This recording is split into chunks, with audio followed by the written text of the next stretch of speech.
Hi guys, I'm Andrew from smartgardenguide.com and this is my snake plant.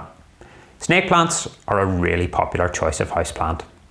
They look great, there's quite a few different varieties of them and they're very easy to care for.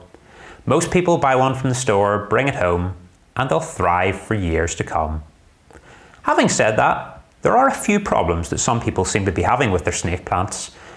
I hear all the time, please, what's going wrong with my snake plant? It's dying, the leaves are drooping, can you help me? Well, over the last few years, I've sort of pinned it down to three main reasons why your snake plant might be dying. So number one, and most importantly, is watering. If you overwater your snake plant, it'll die. Waterlogged soil in a snake plant or continually moist potting soil in a snake plant will lead to root rot. This means the roots die off, the snake plant then has no way of absorbing water and nutrients and it'll die. So the solution to this one is let the potting medium dry out before watering your snake plant. It's the most important aspect of snake plant care. Feel the potting soil before you water your snake plant. Don't water on a schedule. Don't water your snake plant once a week or once a fortnight or whatever schedule you've set up. Feel the potting soil. Either with your finger, poke your finger down into the potting soil to see if it feels dry. Another thing is lift the snake plant up and feel into the drainage holes at the bottom of the snake plant to see, is the potting soil dry right to the bottom.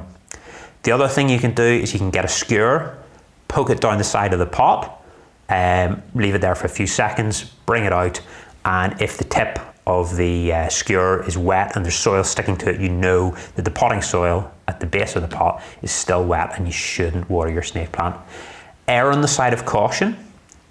If you think, ooh, the top feels dry, down a couple of inches feels dry, but maybe there's still a bit of moisture at the bottom, leave it. Your snake plant will be fine going an extra few days or an extra week without water, but what it won't be fine with is if you routinely give it too much water.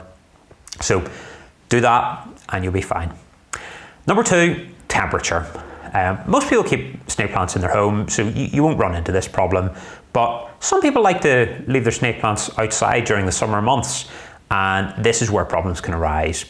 If you don't bring your snake plant back in again before nighttime temperatures drop below about 50 Fahrenheit, that's 10 degrees Celsius, your snake plant will experience considerable stress. Snake plants are used to living in hot conditions.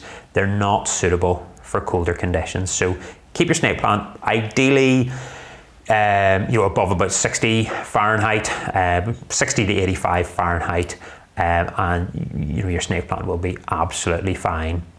The third thing is pests. Snake plants, they can actually attract pests, quite frequently. So you need to be careful with this one.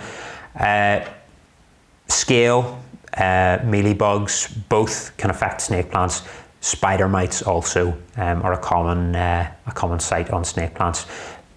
Scale and mealybugs, you should see them fairly clearly on your snake plant leaves.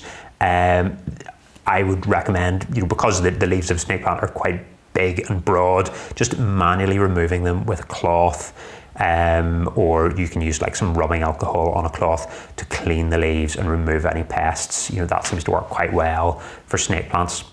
The other thing, obviously, spider mites. Spider mites are a little bit tougher to actually identify because they really are tiny. You may or may not see spider mites even if you're checking your snake plant regularly, but what you're looking out for is very fine little webs going between the leaves, and you see them, they just look like very fine spiders' webs, and if you see these, you need to act to get rid of them.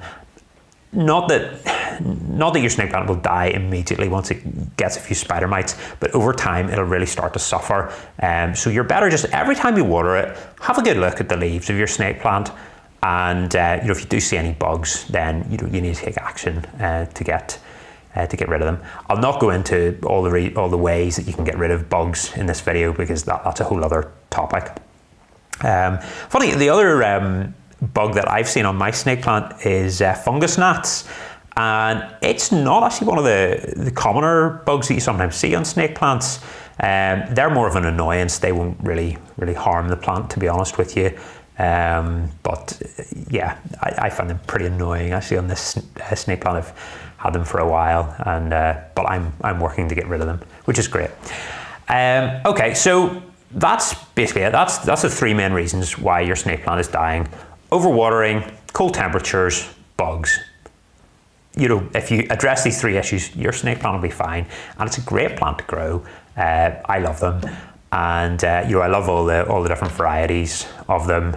You know, they can range in size from small to really quite large, and you know, there's various colors and patterns that you can get in them. So they're a great plant to have, and you know, even arrangements of them with different varieties of snake plants can look really well together. So I'd highly recommend you pick one up, and would highly recommend that you take the time to address the reasons why your snake plant might be suffering. So thanks very much for watching, and if you like this video, I'm going to be bringing out new content on a weekly basis on this channel. Please subscribe and ring the bell for a notification for my next video, and I'll see you soon. Bye.